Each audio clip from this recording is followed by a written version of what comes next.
Ousmane, bonjour. Bonjour Chantal. Vous nous appelez de Niche dans le département de Dagana au nord du Sénégal et vous avez été choqué vous aussi par la mort d'Astou Sorna le 7 avril dans l'hôpital de Louga. Choqué mais pas surpris Ousmane?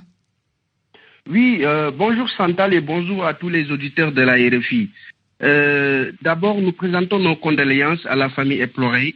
Cette mort tragique d'Astou Sorna vraiment nous choque et nous condamnons fermement. Mais venant des structures sanitaires du pays, véritablement, nous rencontrons toujours ce genre de situation. Votre famille a elle aussi été victime des carences de l'hôpital public? Oui, nous avons ce cas de figure. Courant 2020, il y a ma sœur qui devait accoucher. Alors, elle était à l'hôpital plusieurs heures durant. Et jusqu'à ce que son enfant décède dans son ventre. Alors, elle est restée 24 heures pour pouvoir subir l'opération. Et courant 2021, nous avons eu même ce même type de problème. Notre voisine devait accoucher. Elle est partie à l'hôpital de 10 heures jusqu'à 17 heures. Et au moment de l'acheminer dans une autre structure sanitaire, elle est décédée en cours de route avec son enfant. Et malgré tout ça, moi je pense que il y a des villes qui ont des structures sanitaires bien déterminées avec le personnel sanitaire. Mais nous qui vivons dans le monde rural, nous n'avons même pas de structure sanitaire. Imaginez dans ma commune, une commune qui engorge plus de 49-50 villages. Et cette commune a 2 postes de santé. Et 2 postes de santé avec des infirmiers. Donc, moi je pense qu'avec la mort de Sorna Astou, l'État doit encore redoubler d'efforts, investir dans le monde rural, surtout des structures sanitaires et des personnels qualifiés pour aider les populations qui vivent dans ces localités. Vraiment, c'est triste et déplorable. Il vous faut combien de temps pour vous rendre à l'hôpital le plus proche?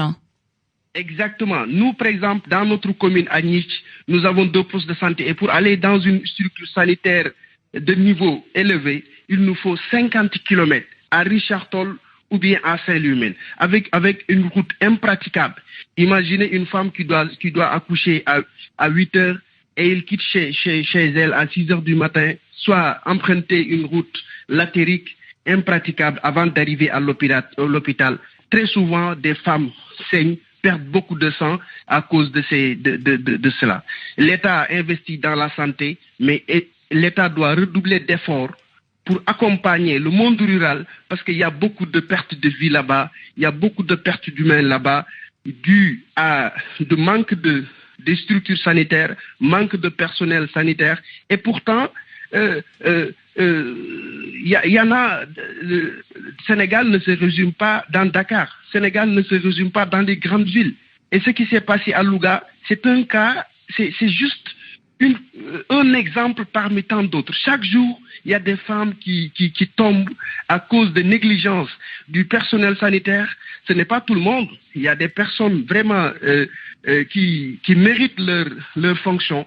Et pour cela, moi, je vais embrayer pour dire à l'État du Sénégal, nous devons inculquer dans le recrutement du personnel sanitaire. Le personnel sanitaire doit obligatoirement faire le service militaire. Parce que seul le service militaire puisse leur donner ce patriotisme, cet humanisme et ce civisme qui pourra aider les populations aux besoins. Ousmane, on va continuer à parler de